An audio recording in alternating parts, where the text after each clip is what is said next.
Please unmute करके थोड़ा सा कुछ कह सके तो।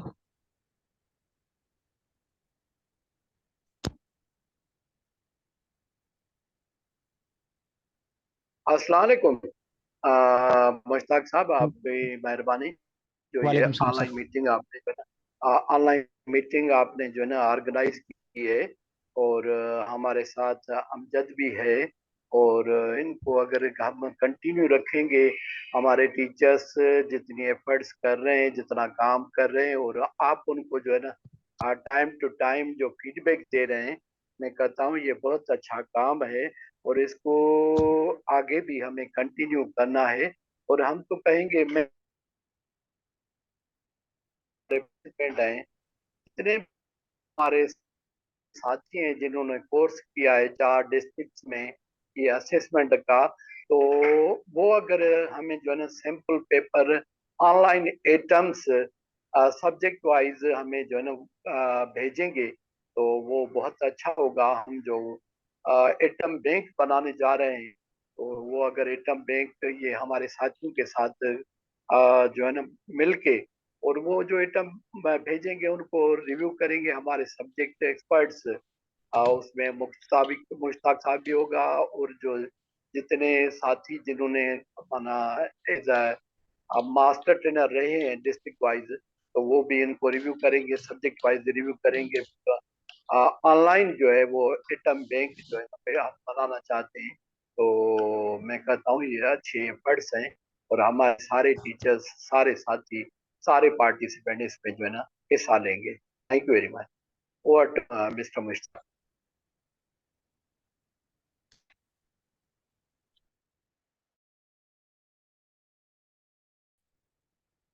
तो हम इंशाल्लाह अपनी प्रेजेंटेशन शुरू करते हैं। अमजद, हमारे पास जो है ना वो सिर्फ सिंपली ये शो हो रहा है तुम्हारा फोल्डर, और जो है ना वो आपकी स्क्रीन जो है ना प्रेजेंटेशन शो नहीं हो रही है। तो इसको जरा मेरे ख्याल में शेयरिंग अनशेयर करके दोबारा से शेयरिंग पे लगाना।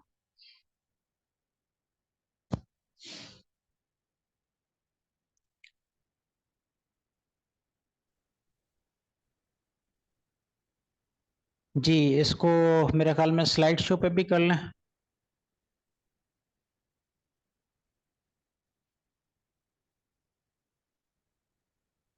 जबरदस्त हो गया। अच्छा जी, ये पहले पहले हमारी स्लाइड, ये तो हमारा आज का टॉपिक हो गया। Please next slide दिखाइएगा।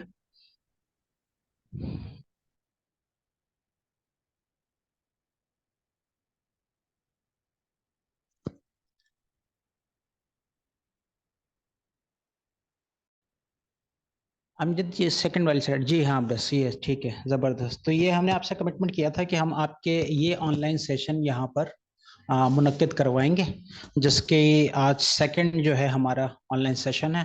पहला सेशन हो चुका है जो कि कोर करिकुला और इसके स्ट्रक्चर के मुतालिक था, जिसके अंदर हमने ये डिस्कस किया था कि क्या क्या चीज़ें करिकुलम के अंदर शामिल हैं, हमारा कौन सा करिकुलम जो है वो क्या कहते हैं, हमारे पास किस किस चीज़ के ऊपर बेस करता है, एसएलओ क्या है, कॉम्पिटेंसी क्या है, और ये तमाम की तमाम चीज़ें किस तरह से इसको एक करिकुलम के अंदर मैनेज करते हैं, तो वो स्ट्रक्चर उसका क्या बनता है।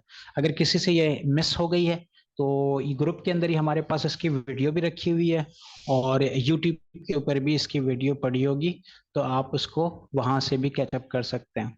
अच्छा, टाइमिंग थोड़ी सी चेंज हो गई, क्योंकि बहुत बेहतर ही हुआ, क्योंकि अब स्कूल खुले हैं तो हम जो है ज़रा फोकस करके इन चीज़ों को अप्लाई कर सकेंगे। तो आज हमारी सेकंड मीटिंग कह लें, सेशन कह लें, वो है एसएलओ बेस असेसमेंट और डेवलपिंग हाई ऑर्डर आइटम्स। ठीक, तो हम इसके बाद जो है आप स्टार्ट करते हैं, बिस्मिल्लाह। और हमारी जो पहली एक्टिविटी के अंदर ज़रा दो क्वेश्चन ज़रा नेक्स्ट कीजिएगा प्लीज़।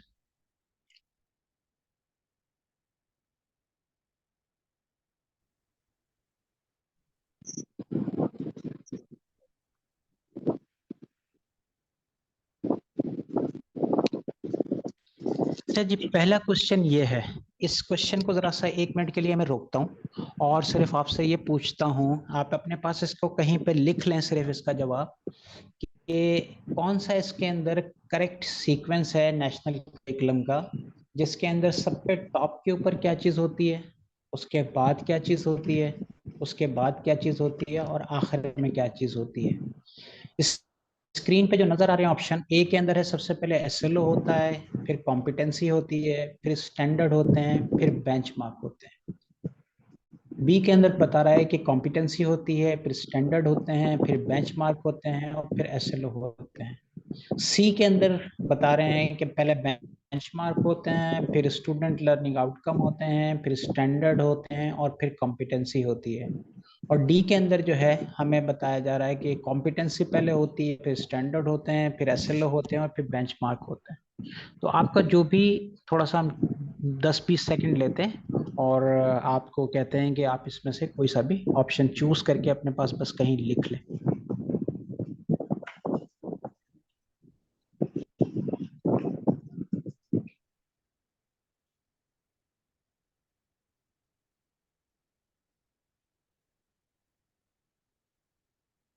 अच्छा जी, नेक्स्ट कीजिएगा अमजद प्लीज।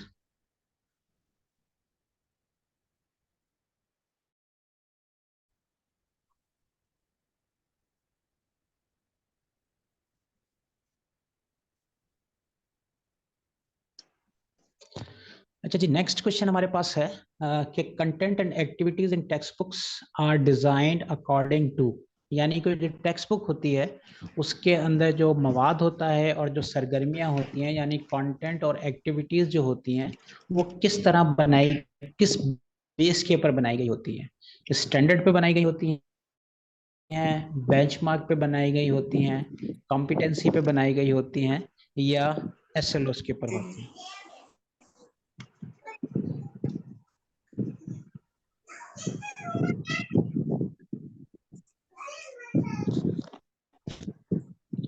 ठीक है जी, तो ये दो क्वेश्चन हो गए। इसका अभी हम जवाब नहीं डिस्कस करते हैं, इसके बाद हम आगे चलते हैं।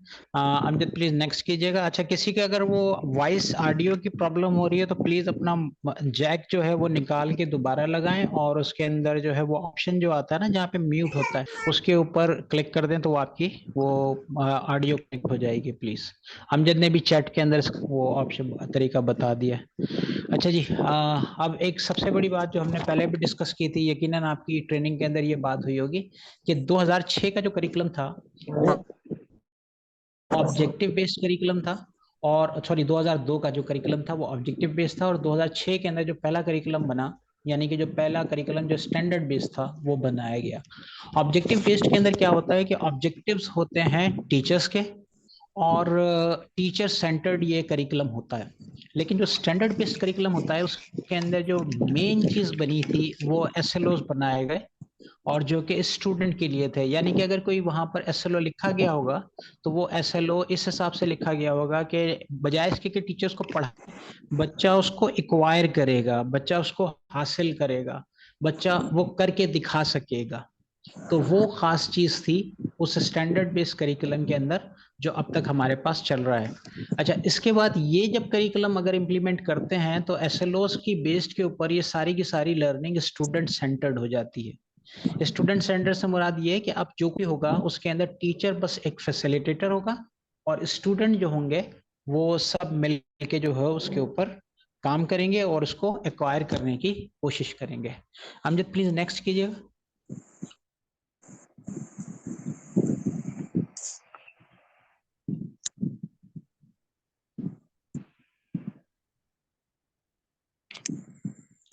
अच्छा, ये हमारा टीचिंग प्रोसेस है। इस टीचिंग प्रोसेस के अंदर जरा सा देखें हमारे पास क्या क्या चीजें, क्या क्या कंपोनेंट्स होते हैं।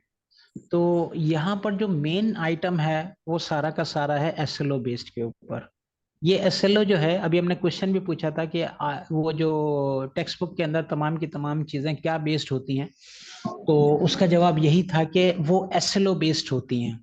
और एसएलओ आपको हर किताब के अंदर तकरीबन अब मिल जाएंगे, और उसके अंदर जब आप पढ़ाना शुरू करेंगे तो आप सबसे पहले उसको देखेंगे कि वो एसएलओ क्या है, वो एसएलओ किस कॉम्पिटेंसी को टच करता है, क्या वो एटीट्यूड से मुतालिक है, या वो नॉलेज के मुतालिक है, या स्किल के मुतालिक है।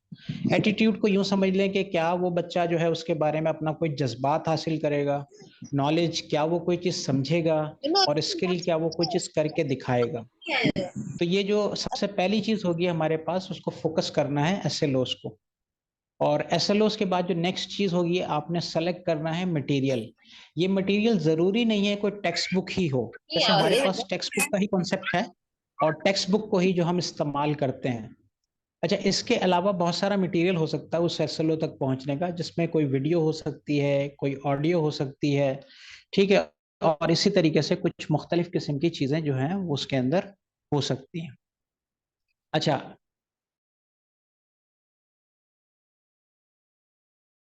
मटेरियल सेलेक्ट कर,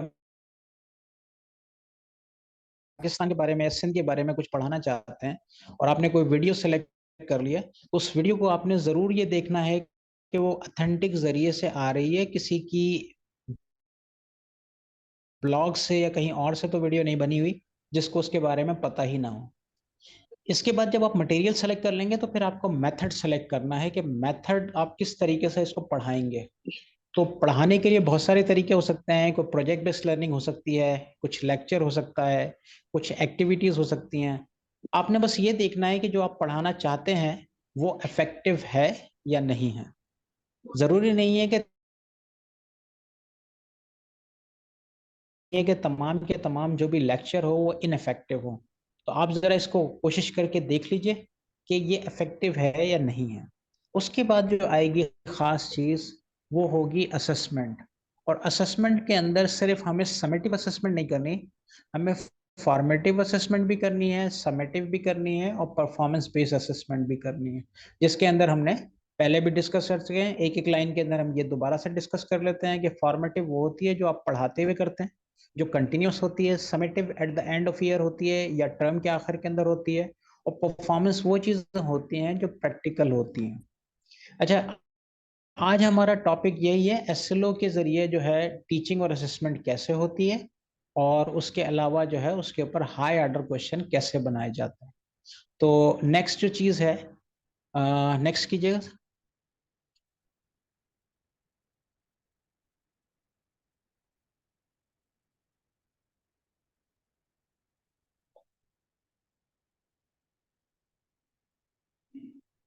जी, ये जो स्लाइड है इसके अंदर हमारे पास 3 एसएलओ लिखे हुए हैं।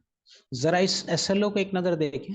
पहला एसएलओ साइंस के ग्रेड 8 का है, जिसके अंदर कहा गया है कि describe working of nervous system through a model.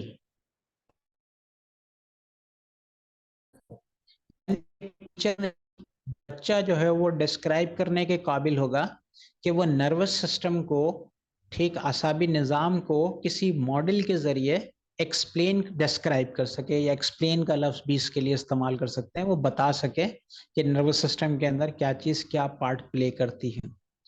इसी तरीके से हमारे पास जो सेकंड है वो मैथमेटिक्स का ग्रेड 2 का है, सॉल्व रियल लाइफ प्रॉब्लम। हकीकी जिंदगी जो हमारी है, या जो मतलब जिंदगी उसके अंदर जो भी हमें मसाइल होते हैं उनको सॉल्व करने की बच्चा कोशिश करेगा और वो स्किल हासिल करेगा। उसके अंदर वो पाकिस्तानी करेंसी को भी शामिल कर सकते हैं, और वहां से उसको सीखनी है ये स्किल, कौन सी स्किल, इन्वॉल्विंग, ठीक है, एडिशन, सब्ट्रैक्शन, मल्टीप्लिकेशन और डिवीजन। ठीक है, तो ये दूसरा एसएलओ जो है वो यहाँ पर है।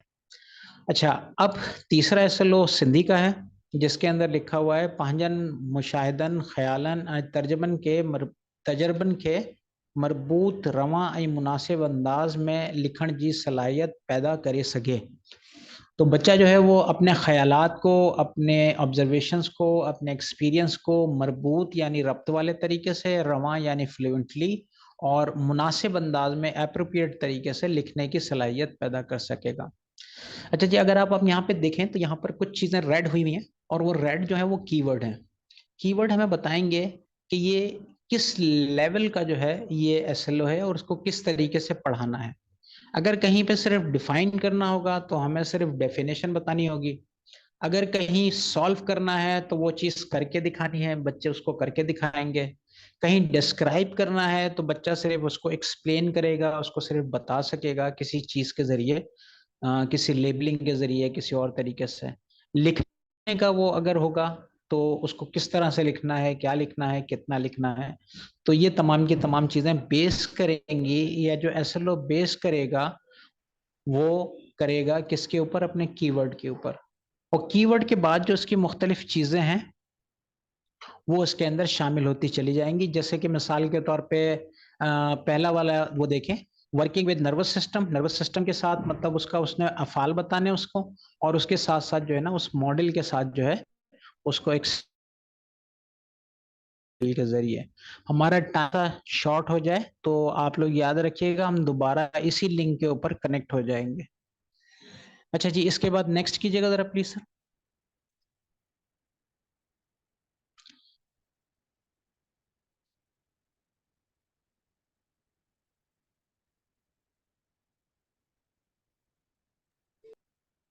अच्छा जी, एसएलओ जो होता है वो एक स्पेसिफिक चीज के बारे में होता है। कोई एक स्किल होगी, कोई एक एटीट्यूड होगा, कोई एक नॉलेज होगी जो उसके जरिए डिलीवर की जाएगी, जो कि बेस करेगी कॉग्निटिव लेवल के ऊपर।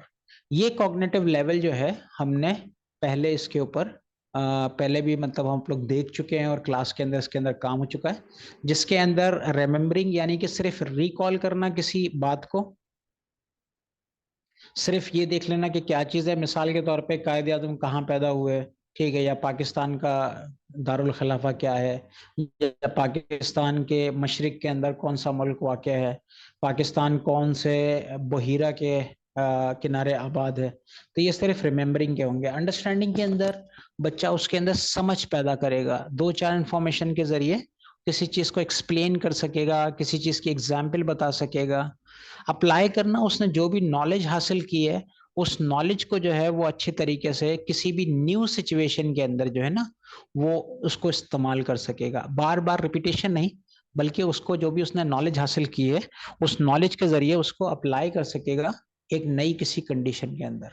उसके बाद एनालिसिस है या एनालाइजिंग है। एनालाइजिंग के अंदर ये होता है कि हम चीजों को तोड़ सकते हैं, चीजों के ऊपर जो है उनको उनका छोटे छोटे टुकड़े करके उनका अलग अलग जायजा लिया जा सकता है। जिसकी आसान से मिसाल आपने टीवी के ऊपर देखी होगी, जिसके अंदर तज्जिया निगार मुख्तलिफ वाकयात के ऊपर मुख्तलिफ बयानात के ऊपर अपना तज्जिया पेश करते हैं, यानी कि बातों को तोड़ के उसके ऊपर वो काम करते हैं। एवेल्युएटिंग का मसला ये होता है कि एवेल्युएटिंग के अंदर आप जजमेंट करते हैं कि ये जो आपने एनालाइज किया है इसकी बेस के ऊपर आपकी क्या चीज क्या राय है उसके बारे में। मिसाल के तौर पे किसी चीज को एनालाइज कर लिया, एनालाइज करने के बाद उस खवास की बुनियाद पर उसको क्या साबित करेंगे। हमने एनालाइज किया चीजों को, उसके बाद ये देखा इसको कौन से मुरक्कब के अंदर कौन सी चीजों के अंदर इसको इस्तेमाल कर सकते हैं, तो वो उसकी इवेल्युएशन हो जाएगी। और सबसे टॉप लेवल जो है वो क्रिएटिंग का है। क्रिएटिंग के अंदर जो है क्या कहते हैं अपना ये होता है कि हम कोई नई चीज सारी इंफॉर्मेशन के जरिए एक नई चीज बना सकते हैं। तो ये हमारे कॉग्निटिव लेवल थे जिसको हमने एक दफा और रिपीट कर लिया। और इसके बाद जरा नेक्स्ट कीजिएगा अमृत प्लीज। रखने के लिए देना रजिस्टर।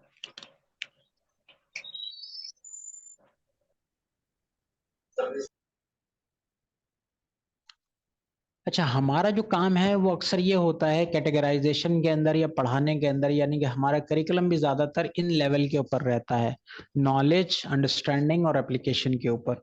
लेकिन हमें इससे ऊपर जाने की जरूरत है जहां से ये हाई ऑर्डर थिंकिंग शुरू होती है, जिसके अंदर एनालिसिस हो गया, जिसके अंदर एवेल्युएशन हो गया, जिसके अंदर क्रिएशन हो गया। नेक्स्ट कीजिएगा प्लीज। inside inside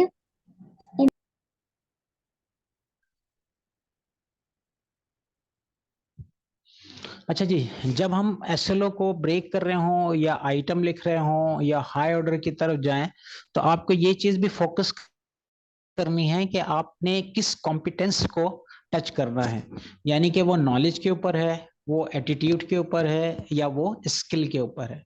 नॉलेज को थ्योरी हो सकती है, कोई इंफॉर्मेशन हो सकती है, कोई तस्वीर हो सकती है, कोई हकीकत पे मबनी चीज हो सकती है। स्किल जो होती है वो एक प्रोसेस होता है, एक ऑपरेशन होता है, किसी चीज को करने की स्किल जो है वो मिसाल के तौर पे एक लिखने की स्किल होती है, बोलने की एक स्किल होती है। तो बोलने के बारे में नहीं बताना, बल्कि बच्चे को ये सिखाना कि वो बोलेगा कैसे। लिखने के बारे में तो आप पढ़ा देंगे, समझा देंगे, लेकिन बच्चे की स्किल ये होगी कि वो उसको लिख के दिखा सके। इसी तरीके से प्रेजेंटेशन की स्किल है या प्रॉब्लम सॉल्विंग की स्किल है, तो ये स्किल्स जो होंगी वो वहां पर उनको सिखाई जाएंगी। और आजकल जो ज्यादातर फोकस है वो स्किल्स ही हैं, जिसके जरिए जो है हम बच्चों को स्किल कोशिश करते हैं कि वो इनके अंदर आ जाएं। एटीट्यूड बहुत इंपॉर्टेंट है, क्योंकि जब तक एटीट्यूड नहीं होगा तो कोई भी चीज नहीं आएगी। वो वैल्यूज हैं, वो पर्सनल चीजें हैं, वो बिहेवियर हैं। जैसे आप लोगों का एटीट्यूड ये है कि आप लोगों ने टाइम निकाला है, और इसके बावजूद के मतलब प्रोग्राम खत्म हो चुका है, सारी चीजें हो गई हैं, तो आप लोग अभी भी इसमें दिलचस्पी ले रहे हैं। तो ये एक बहुत अच्छा मतलब हमारे लिए साइन है, क्योंकि अंदर एक वैल्यू है, आपके इसके अंदर एक एटीट्यूड है। नेक्स्ट कीजिएगा मुझे।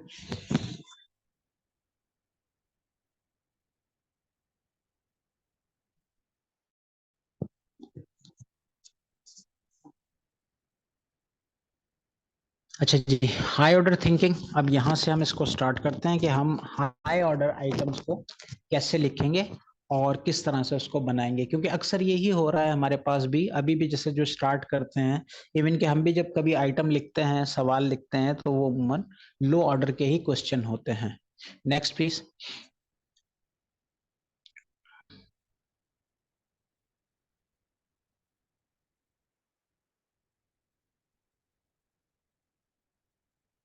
तो सबसे पहले तो समझे हाई ऑर्डर और लो ऑर्डर के अंदर डिफरेंस क्या होगा। तो लो ऑर्डर क्वेश्चन जो होते हैं वो ये होते हैं कि जिसके अंदर सिंपल एक इंफॉर्मेशन पहले से हमारे दिमाग में स्टोर है, हमने सिर्फ ये करना है उसको रिकॉल करके उसका जो है वो जवाब बता देना है, सिंपल। जैसे कींझर किस जिले के अंदर वाक़ है, या कोई तारीख पूछ लेना, जंग आज़ादी कौन से सन में लड़ी गई। ठीक है, मिसाल के तौर पर पाकिस्तान के पहले गवर्नर गवर्नर जनरल कौन थे। ठीक इसी तरीके से कि पाकिस्तान के अंदर किसी मादनियात का जखीरा कहाँ वाक़ है, पाकिस्तान का सबसे कम आबादी वाला सूबा कौन सा है। ये सिर्फ जस्ट इंफॉर्मेशन है, और इन इंफॉर्मेशन को बच्चों को रिकॉल करना होता है, उनको सिर्फ दोबारा उनको लेकर आना होता है, मतलब जहन में जहां भी स्टोर है उसके अंदर। हाई ऑर्डर क्वेश्चन के अंदर कुछ इवेल्युएशन, सिंथेसिस और इस तरह की चीजें शामिल होते हैं, जिसके अंदर कुछ दो चार इंफॉर्मेशन के जरिए एक नई इंफॉर्मेशन होती है, किसी न्यू आइडिया होता है, उसका अपना उस किसी चीज के बारे में ख्याल होता है, किसी नई चीज के बारे में उसका क्या कहते हैं राय होती है। फॉर एग्जाम्पल यहाँ पे दो एग्जाम्पल दी हुई है, एक लो ऑर्डर क्वेश्चन की दी हुई है और एक हाई ऑर्डर क्वेश्चन की दी हुई है। लो ऑर्डर क्वेश्चन कहता है what are the 3 types of rock, यानी कि पत्थरों की कौन सी 3 किस्में होती हैं। तो इसके अंदर सिंपल आप देख सकते हैं कि बिल्कुल लो ऑर्डर का क्वेश्चन है, जिसके अंदर बच्चे को किताब में से ही वो जवाब मिल जाएगा कि वो क्या चीजें कौन से मतलब ऐसे पत्थरों की जो 3 इकसाम होती हैं वो कौन सी होती है। अच्छा, लेकिन अगला वाला क्वेश्चन देखें तो इसके अंदर थोड़ा सा कॉम्प्लेक्सिटी आती है, थोड़ा सा इसके अंदर चीजें चेंज होती हैं, और ये एक हाई ऑर्डर क्वेश्चन बनता है। How does the cardiovascular system, यानी कि जो दिल से रिलेटेड जो सिस्टम होता है, जिसके अंदर मसल्स और दिल आ गए, वो किस तरह इंटीग्रेट होता है दूसरे सिस्टम के साथ बॉडी के अंदर। अब ये एक ऐसा सवाल है जिस सवाल के अंदर जो है आपको या स्टूडेंट को थोड़ा सोचना पड़ेगा, कुछ चीजों को इन्फॉर्मेशन को मिक्स करना पड़ेगा, और मिक्स करने के बाद जो है फिर वो एक जवाब देना पड़ेगा। ये ऐसा जवाब नहीं होगा जो किताब में पीछे लिखा हुआ है, जहां पर यहाँ से लेके यहाँ तक निशान लगा दें और वो जवाब बन जाएगा। तो यहाँ पर जो है आप देख सकते हैं कि यहाँ पर हाई ऑर्डर क्वेश्चन लिखते हुए कुछ क्या करना पड़ेगा, कुछ इवैल्यूएशन करवानी पड़ेगी, कुछ सिंथेसिस करवाना पड़ेगा, कोई नई क्रिएशन करवानी पड़ेगी। तो इस तरह से हाई ऑर्डर क्वेश्चन जो है वो डेवलप होगा। नेक्स्ट कीजिएगा प्लीज।